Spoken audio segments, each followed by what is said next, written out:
Anna Elizabeth Michel was a German woman who underwent 67 Catholic exorcism rites during the year before her death.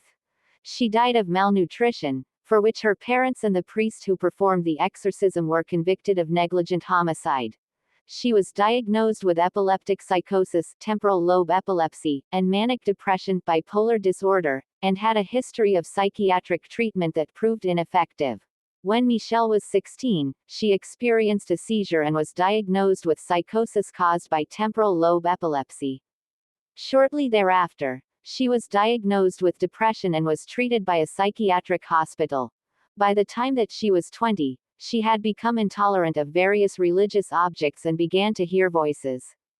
Her condition worsened despite medication, and she became suicidal, also displaying other symptoms, for which she took medication as well. After taking psychiatric medications for 5 years failed to improve her symptoms, Michel and her family became convinced she was possessed by a demon.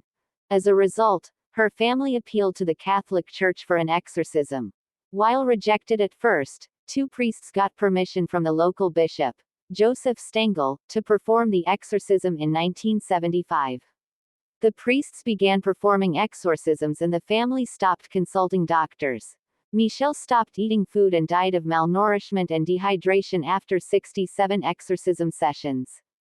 Michel's parents and the 2 Catholic priests were found guilty of negligent homicide and were sentenced to 6 months in jail, reduced to 3 years of probation, as well as a fine.